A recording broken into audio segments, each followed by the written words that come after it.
Since I last spoke to you, I watched a video by Simon Webb, also called History Debunked. And in this video he explains how if you're white, you're always guilty of racism if you offend a member of another race. But if you're not white, you can do so with impunity. And he refers to an incident in North London in Haringey when a black man, for no particular reason, no reason at all in fact, beat up two Jewish men. And this reminds me of the time when Alan Dershowitz warned in the Washington Times, I think. Let me find that for you.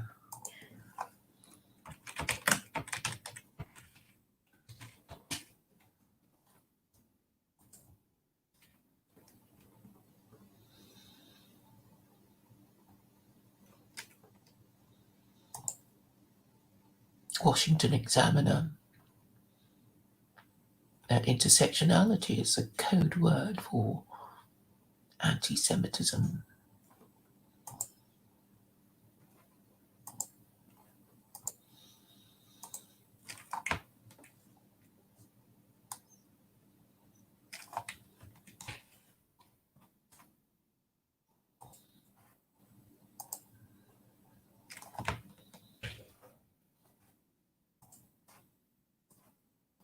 So Alan Dershowitz has seen writing on the wall and read it and interpreted it for you.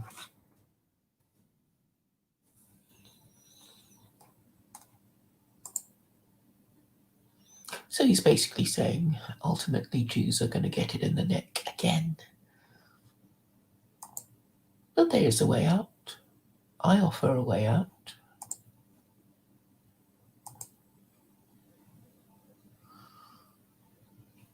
When I predict events correctly, when I tell you not to do something and you do it and you suffer,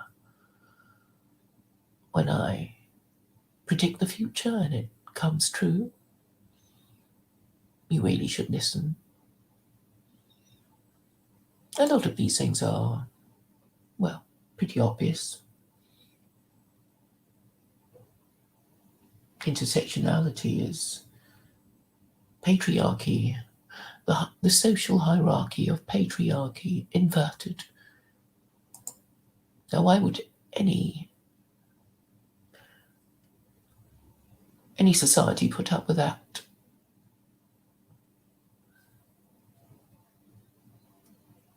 I'm saying they would if they've turned to women. They would have turned to women if they are men living in a matriarchy, afraid of women and knowing that the only way to status and advancement is to go with the flow, and the flow is that of pandering to the feminine preference.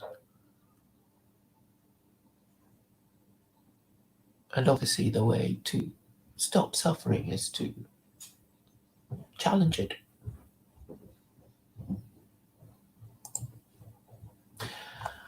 Earlier today I was likening the situation with a scenario of being in a ballroom with, lots of your people, your friends, your family, your tribe, your kith, your kin, your race, your fellow citizens. And someone, through the open window, lobbed a grenade into your room. What do you do?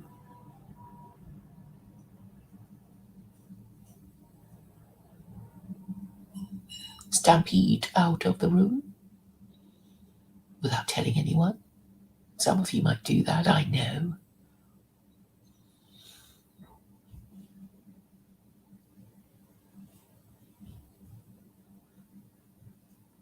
The rational thing, of course, is to pick up the grenade and throw it out of the window.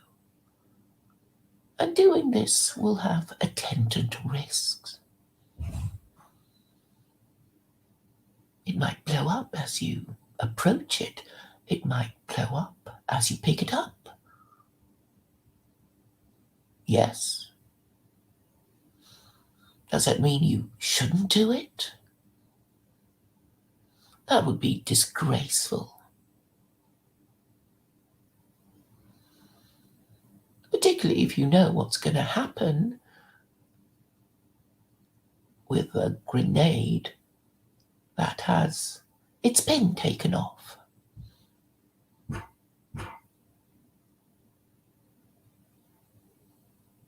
Perhaps you are one of those people who would quietly leave the room without telling one in case there's a stampede. A nihilist would do that. And nihilists are atheists who are proud of their cowardice. They think their cowardice is a measure of their intelligence.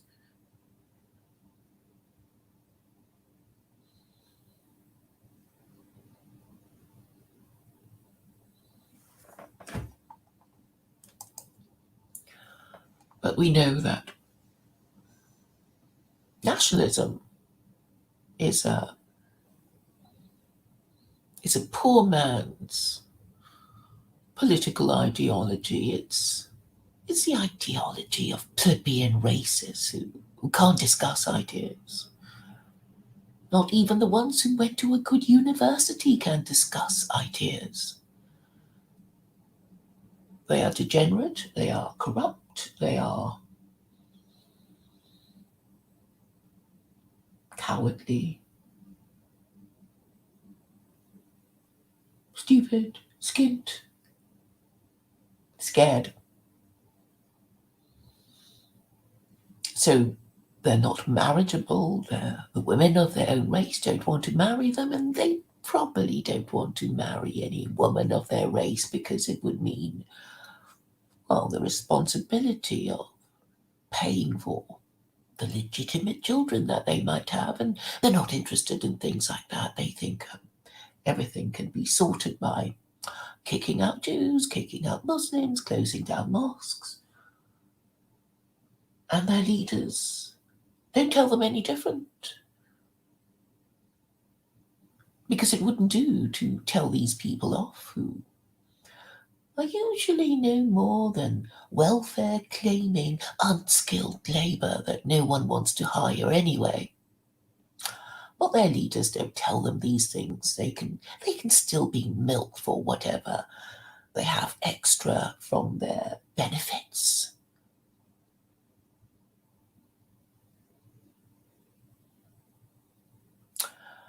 So what is Nick Griffin doing now? He's tweeting. He's got a Telegram group moaning about lockdown. I don't do that because there's no need. There are enough people moaning about lockdown. I talk about things that nobody else talks about, thus giving me my distinctive characteristics of principled agnosticism.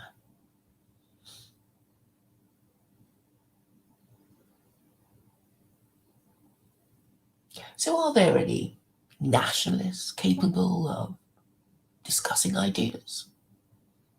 Are there? Well, Nick Griffin, he could technically. After all, he did go to Cambridge, Downing College, wasn't it? And he got a law degree. I've got a law degree too.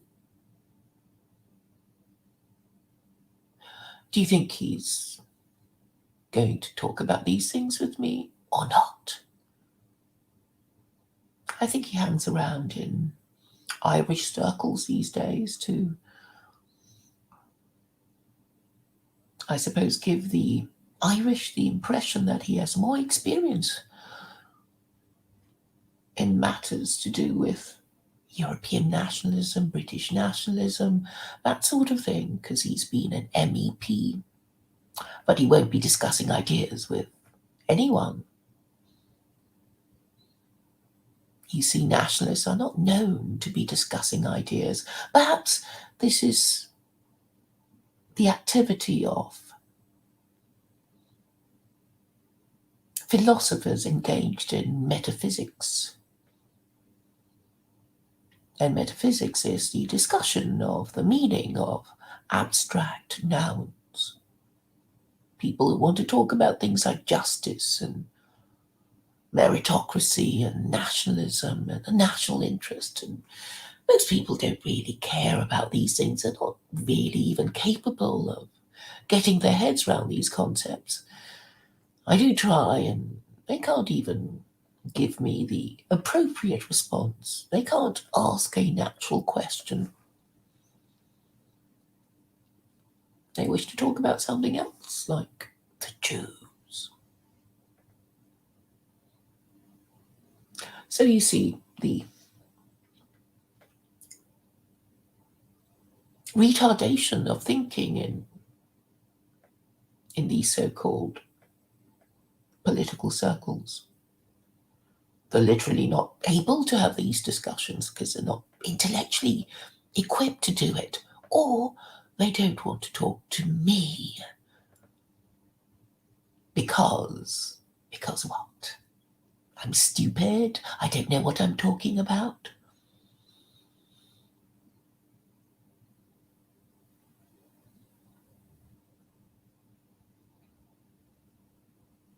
Well, in that case, it can show how stupid I am. I notice that their streams are, well, they're not about anything really,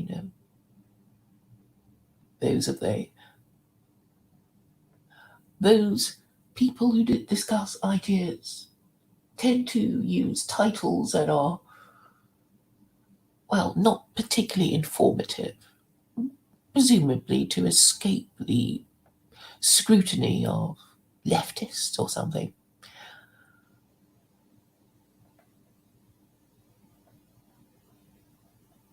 I don't know what you mean, Ricardo Williams.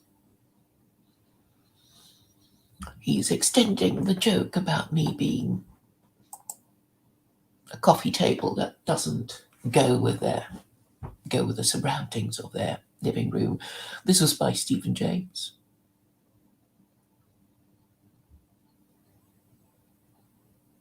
But if you look at any old building, well, stately homes in Britain, you'll find that, well, Hampton Court is a good example. If you look carefully at the building, you'll find that it's a mishmash of different kinds of chimneys: Victorian chimneys, Tudor chimneys. Some attempt to effect a sympathetic restoration, but it's sort of not looking right because of the brickwork. You can tell that it's Victorian brickwork. It's the Victorians trying to pretend to be Tudors, and so it doesn't really go that well. And for anybody who lives in an old house, there'll be extensions and renovations and alterations, and in the end, it could look like a right mess.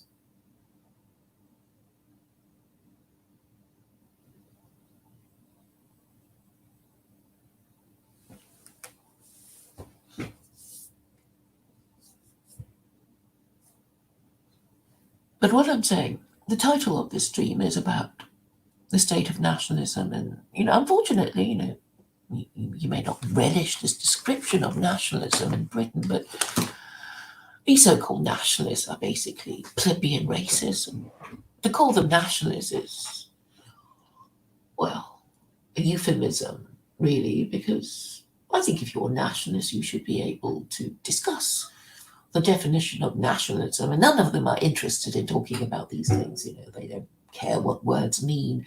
Uneducated people don't, you see, because they use words carelessly, approximately, whatever will fit the situation, whatever will have the desired emotional effect.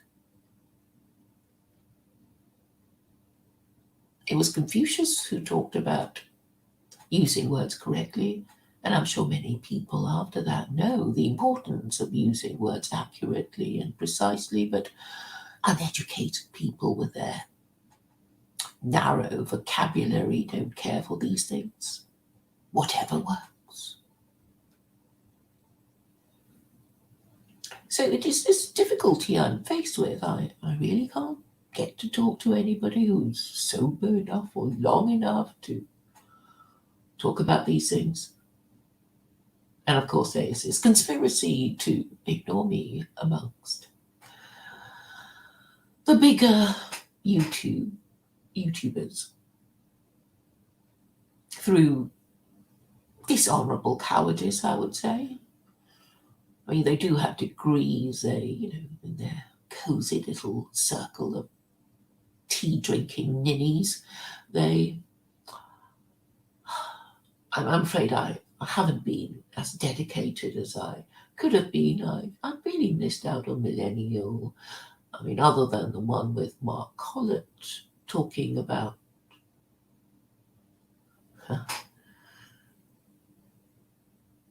airily pretending that everything's okay between millennial woes and Mark Collett, even though Mark Collett dropped Colin in the shit when he was accused of a historic sexual offence. You see, the problem with people like that is that they don't trust each other. So when you don't really trust each other, you're afraid to do things, right? You can't speak frankly in case you get ostracized by the group that you need to be in, or you'll all be on your own, right? You'll be on your own, and you don't want that. You don't. So you make sure you say nothing controversial, so nothing gets discussed. And this is a feminine stratagem. I have done things rather differently.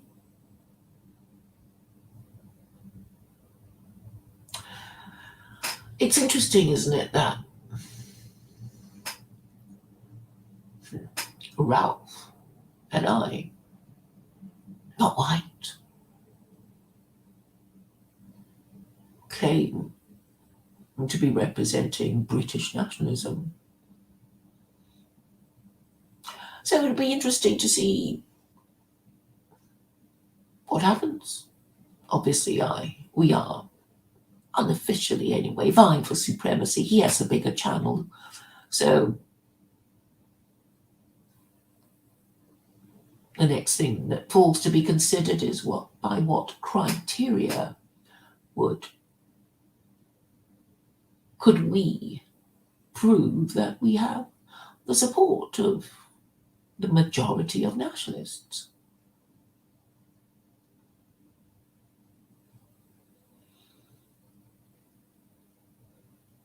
I'm saying you could do things. You could do little things that I know you're capable of, little things such as emailing people like Ed Dutton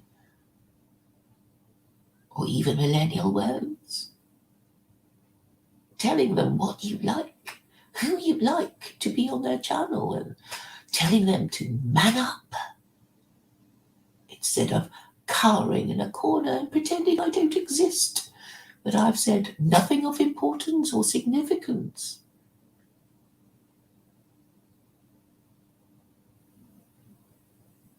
There's no point talking to Ralph, really. I mean, what's he going to do? I bet he would love to be on millennial woes. I bet he'd love to be on Ed Dutton, but, well, we're not having him. For racial reasons. For racial reasons. And for the fact that he hasn't got anything to offer other than we're doing something, but we're not allowed to say. I've laid it on the line. I've told you what I am promoting. So let there be no doubt about the nature and purpose of what I'm proposing. A one-party theocracy governed by the principles of secular Quranism, and I'm saying this is what is necessary to restore your society to good moral order. I'm afraid nothing short of that would do. And if you're going to call me an extremist, I would dispute this label, because an extremist suggests that what I'm proposing is over what is necessary to get things done. And I'm saying, no, it's only what is necessary to get things done. So I'm not an extremist, I'm an adequatist. I really am the only person with a coherent idea that, if implemented, could work, that is legal to say. So really, if I were living in an honest and rational and moral society, I would already, be the one getting things done. But as it is, Ralph has more subscribers than me, and I guess it means that you'll like him better than me. You'll trust him better than me because he calls himself Christian, a Christian nationalist. Music to your ears. You want to think that Christianity is still working, that it could be got to work again under Ralph as Pope or something of that nature, eh?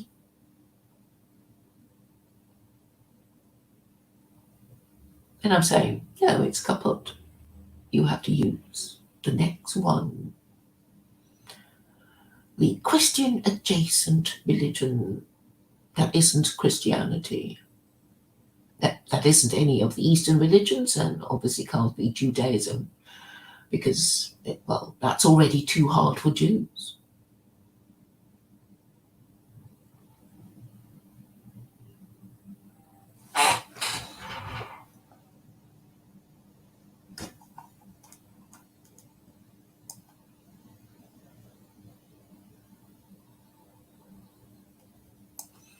Ricardo Williams asks, if America and NATO are led by a Jewish elite, then criticism of the American empire is anti-Jewish. Well, is this official or not? You see, arguably, you could say Jews are the servants of the American empire. It's hard to tell who is in control, in a marriage. Is it Ricardo Williams is married? Maybe he likes to think he's in charge. Maybe his wife likes to let him think he's in charge. So we don't really know. But obviously the anti-Semites will just assume the worst.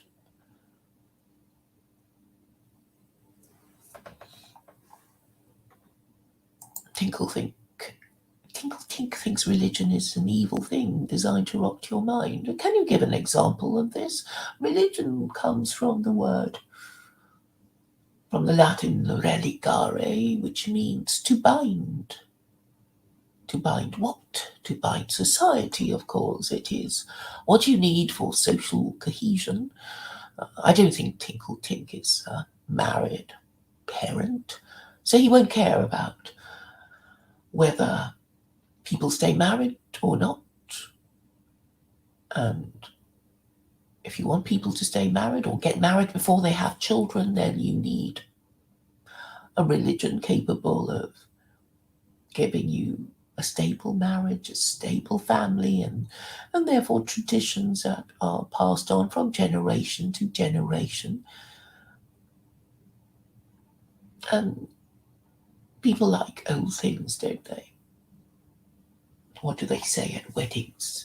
Something borrowed, something blue, something old and something new.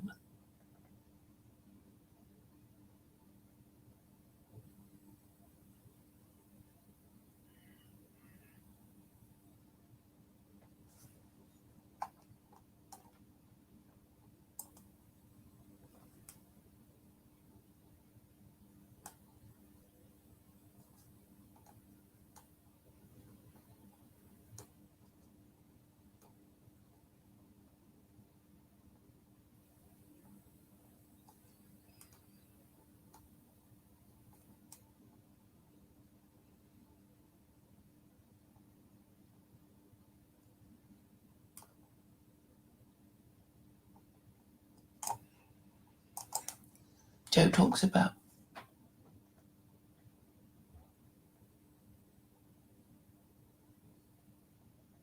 Chapter 4, verse 34 of the Quran. He doesn't do the verse justice. I've already given you my interpretation of that verse.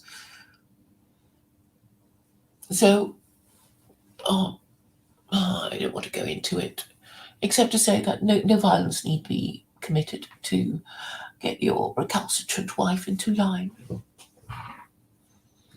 I have my particular, there is a secular Quranist interpretation of 434, and you can find it on the battlefield of love if you use the search words 434, that wife beating verse.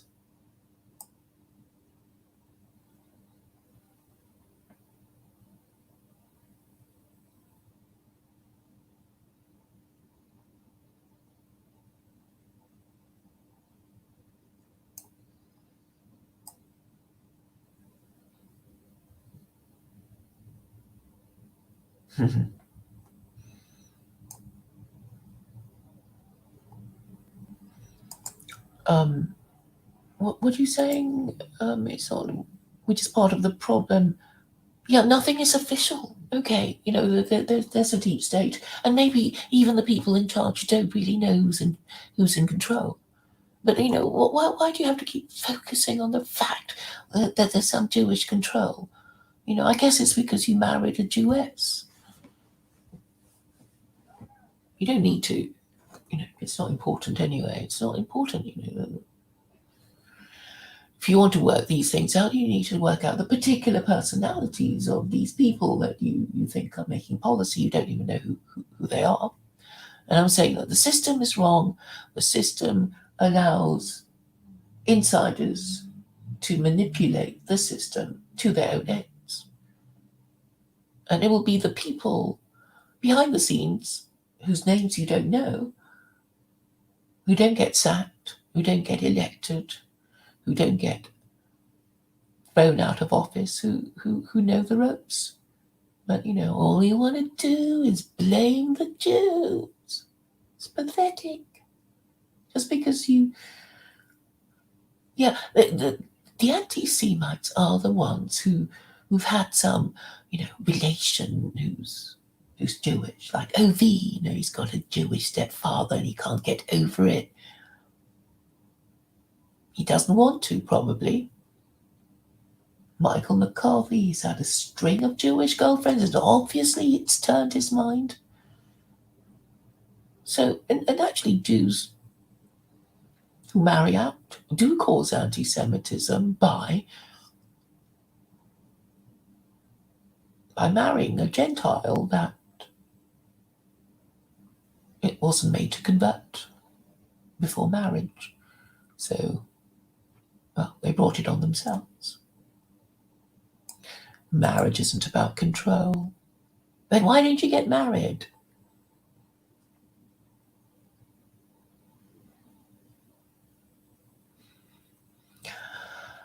The best kind of control is the control that the other person doesn't know you are exercising over them.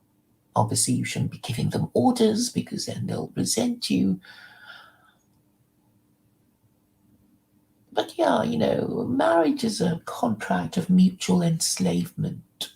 I mean, let's just be honest. We don't think it's some sort of fairy tale or rom-com, do we? We're grown women. We're grown women. We know what it takes to keep a relationship going. So we don't need fairy tales. And if you want to keep your group in existence and apart from others, you have to maintain a eugenic standard of sexual reproduction.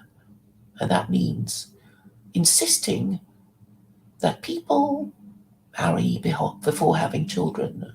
And if you're going to concede that point, if you say it doesn't matter, then others will do as you do, Diana. You tell us you aren't married, but you're an educated, competent woman. But others who are not so educated and not so competent, they will mess up.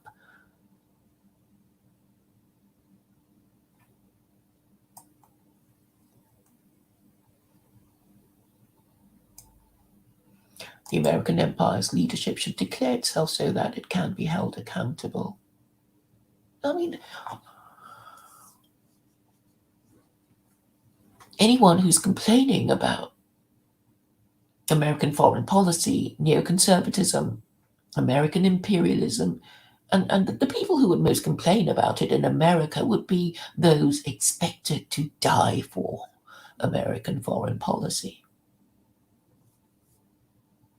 And I'm saying I've told you already what the problem is. Because if you don't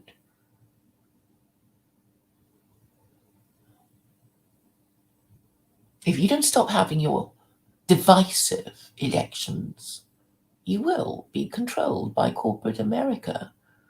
Having elections, having political parties going cap in hand to corporate America for campaign donations is asking them to control you.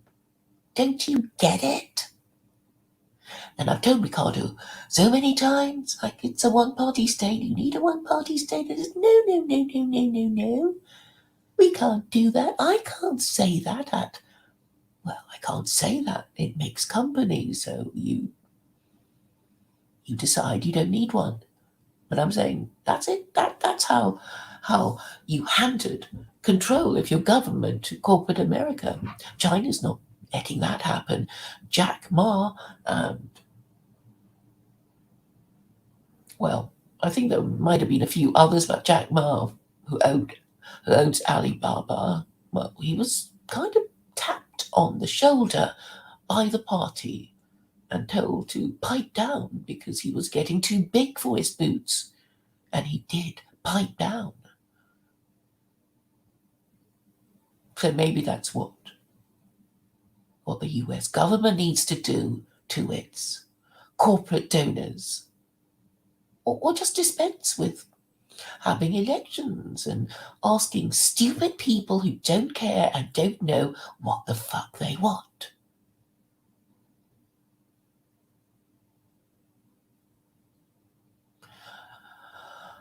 The reading of Washington's speech will take place on the 22nd of February. It's an American tradition when a senator reads out Washington's speech. For the first time last year, I heard it, only because I was interested in the fallout after the 6th of January. Perhaps some Americans will get round to reading Washington's speech and noting what he warned against and how much the current administration is ignoring his warnings. I've been saying that for a whole year now, but all these Americans far too busy to read the speech, far too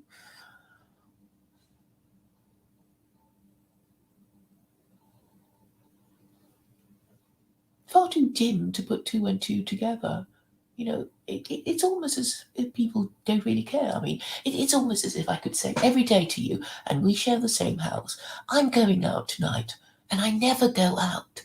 And you don't even know, you don't even care that I'm saying one thing and doing another. That's what your government is doing. But you don't care. It's the Jews. It's the Jews who've done it to you.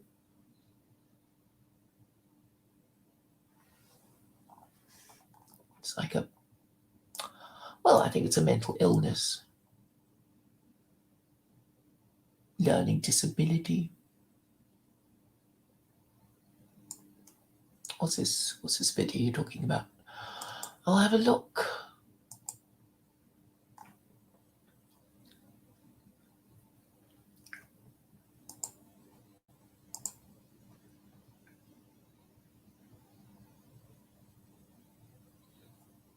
Oh, I forgot to talk about Simon Webb. So he's basically saying that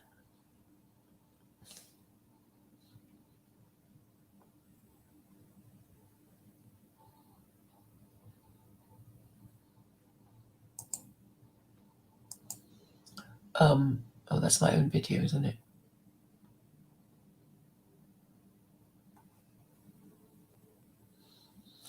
So Simon Webb is kind of saying that, okay, what flashed across my mind was that white males in their own country are like people who turn up in a live chat to find everyone else wrenched but them. So that I think is a good analogy, and you've allowed it to happen to yourselves. I've told you what the problem is, but you want to say it's the Jews, and when you say it's the Jews, you get into trouble, and then when you get into trouble, you blame the Jews. So it's a vicious cycle of confirmation bias, and just the stubborn inability to learn from your mistakes. Because what I'm saying is boring. It's about the rules. It's about history, and you can't do that. You just want to blame the Jews.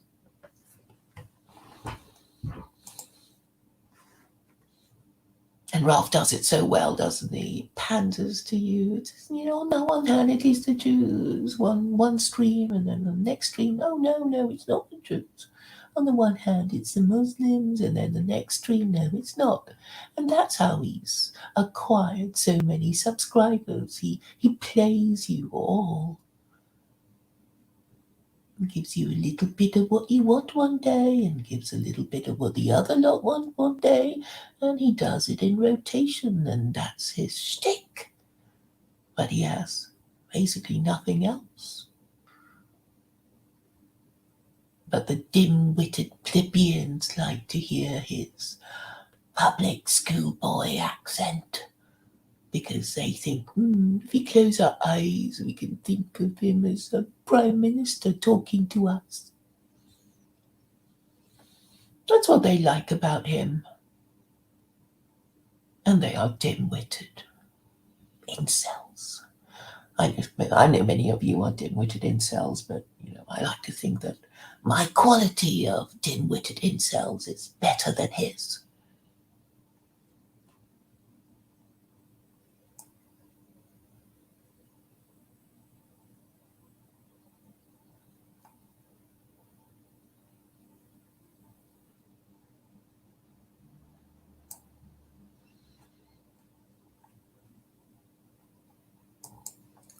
I wasn't proposing violence in a relationship. I don't. I suppose you want me to send you my interpretation of that verse.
No, that's not the one.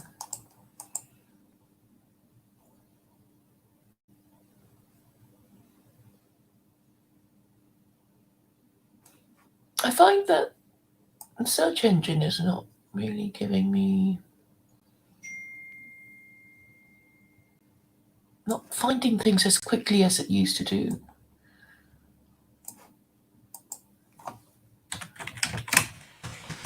There must be to do with the rankings and the oh, here it is. Maybe I just didn't search it properly or use the wrong words or whatever.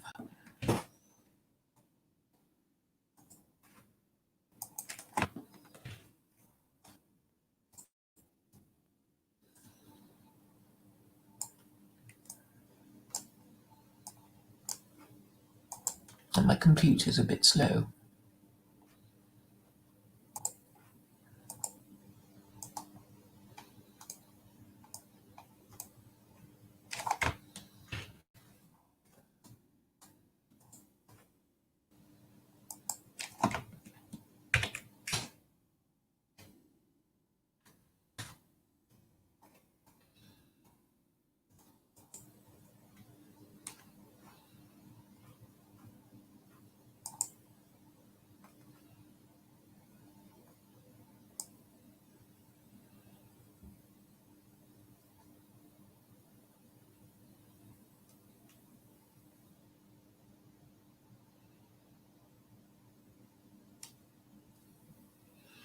Well, for most relationships, you have to be able to, well, communicate with your partner and get what you want. It's a learning experience, isn't it?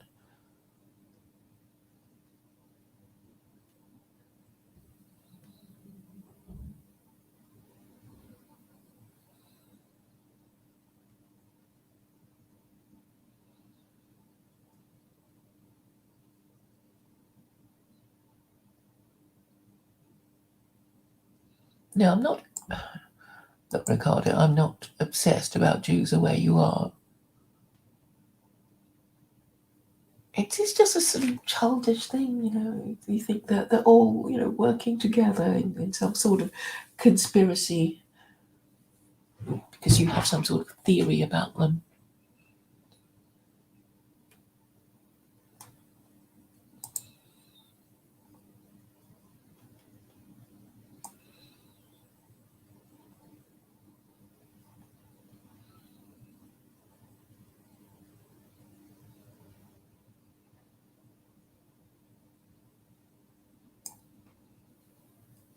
Oh, Joe says Simon Webb is a goblin. Is that a code for saying he's Jewish?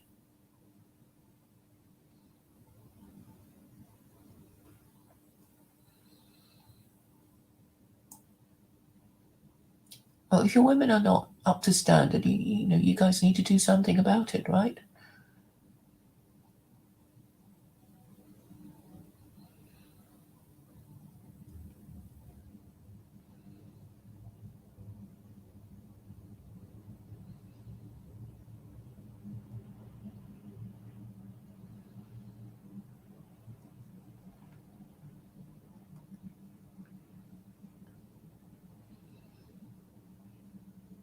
Well, let Thomas Martin retake my views. I mean, I know what he does is just yak away and, go through a list of, things in the most superficial way because he can't bear being disagreed with, right? He can't do it because he's autistic or he's got some mental health issue. And nobody can criticize or correct him. So you can have fun. You can have fun, go and talk to him. Who does he have on anyway?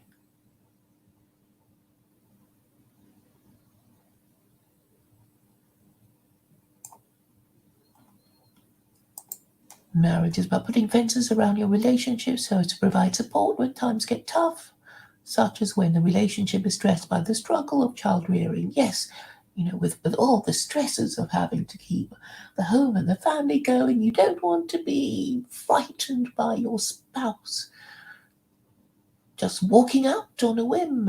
So you have to abolish no-fault divorce.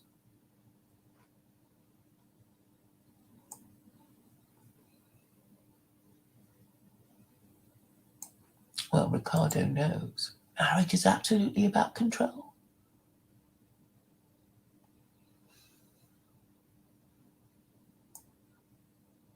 Well, or the discreet exertion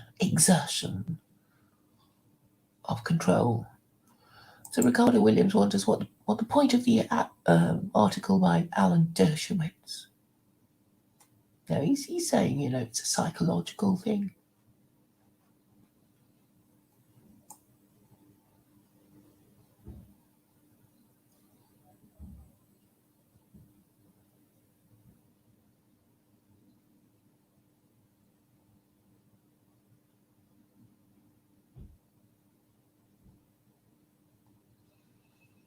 All right.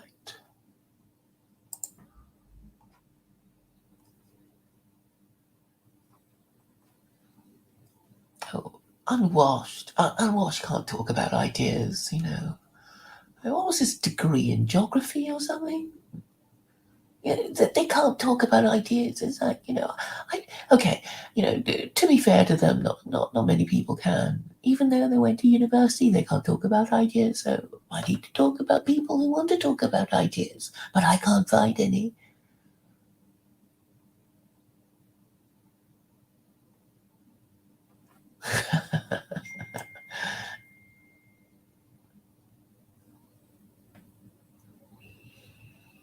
Well, I like Simon Webb. He does say it. It's like he obeys all the rules about how to say these things in a way that technically don't break the hate speech rules.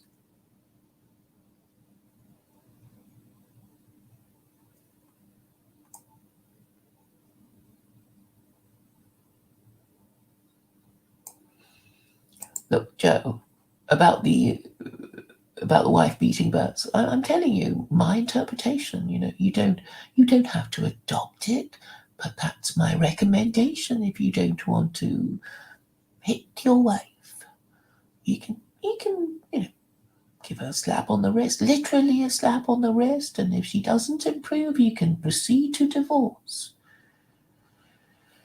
And that is my interpretation, and you can use it without using violence. And actually, women can say, well, at least we get kind of extra warning. If we are not satisfactory wives, we get all these. It's like a verbal warning, a verbal warning, a written warning, a final warning. That kind of idea.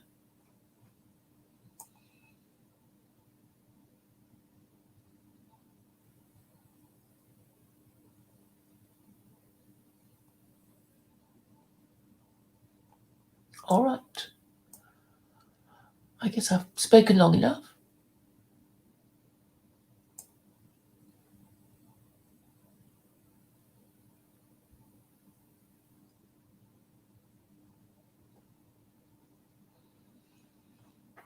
Thanks for coming by. I've explained to you the problem with British nationalism. It's plebeian nature, and unfortunately, the people above the plebs are not going to take anything the plebs say seriously if they don't have the leadership or the moral clarity to make their case. And I'm afraid Nick Griffin, maybe he took on more than he could take when he decided to be mean, both about Jews and about Muslims. Politics isn't just about saying, I want A, B, C, D, and E. It should be about, you should give me A, B, C because of X, Y, Z. Something like that, some negotiating point, but most people don't get politics. Yeah, thank you, Joe, for saying for summing up what I was trying to say. I'm glad I managed to make that point. All right. I'll go now because Red Sulphur Cafe is getting bored. Thank you all for coming.